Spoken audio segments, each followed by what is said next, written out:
Hi, you're watching Petri Tech, and this is the just released Samsung Smart Monitor M9.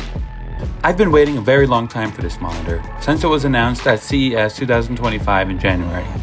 This monitor is a truly do-it-all machine, but it's not without a few drawbacks too. Let's get right into it by starting with the unboxing. I purchased this monitor myself directly from Samsung's website. It's not sponsored in any way.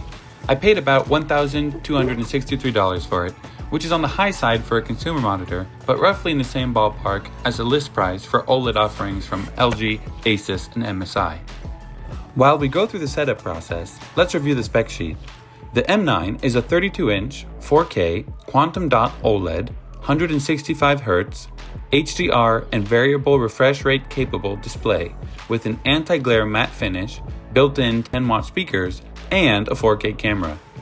In terms of ports, the most important one is a USB-C all-in-one port, capable of 90-watt charging, plus transmitting display, sound, camera, and USB connections, all through that single cable. It also has a DisplayPort 1.4 port, an HDMI 2.1 port, and two downstream USB 2.0 ports for peripherals like mice and keyboards. In terms of accessories, it includes a swivel and height adjustable stand, a remote control, a USB 4 cable, an HDMI 2.1 cable, and this absolutely massive power adapter. It also comes with a full Smart TV operating system that lets you watch Netflix and other apps, and you can even play Xbox games through Game Pass directly on the monitor just by connecting a Bluetooth remote control. You can also connect to a remote PC or Mac using just your monitor and connected mouse and keyboard using the built-in monitor software. Now, let's get to the subjective side of things. Initially, setting up this monitor can feel a little overwhelming with all of the Smart TV stuff plus the large amount of settings. Everything from AI image and sound processing to automatic brightness and the like. But after I adjusted all the settings to my preference, here's what I think of the monitor. This is a truly amazing display.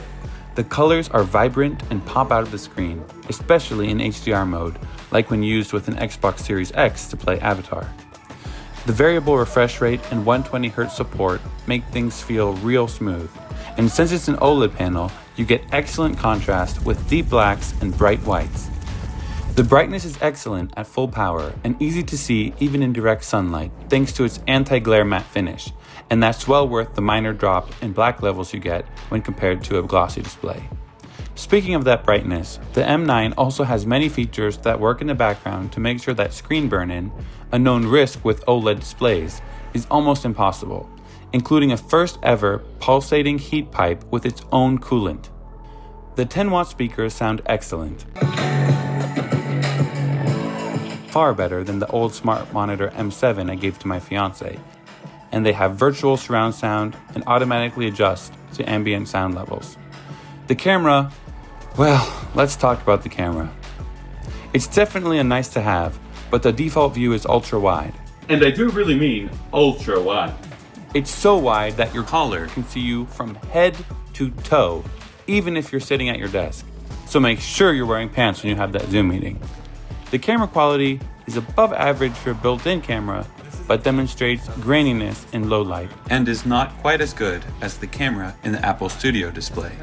In any case, it makes taking video calls far easier when your laptop is docked and stowed away. In terms of design, I think this monitor is one of the better looking options, and it fits right in with a modern desk with its aluminum chassis. Speaking of Apple Studio Display, the main benefits of the Smart Monitor M9 are its support for high refresh rate, HDR, and its much better contrast ratio thanks to the OLED panel. Personally, now that I have 120Hz or greater displays on my phone, tablet, and my laptop, I find using 60Hz displays like the Apple Studio Display jarring and unpleasant, even on my desktop. During testing, I found that when connected to my 2021 MacBook Pro via Thunderbolt 4, the M9 monitor supports 120Hz 4K HDR video. It even supports native brightness adjustments in HDR mode, but only HDR mode for some reason. Unfortunately, Macs limit the HDR mode to only non-scaled resolution. So if you like a custom scaled medium-sized text on your Mac, you can use SDR mode only. That's an Apple-specific issue though, because Windows supports the full 165Hz 4K HDR at any scaling you like.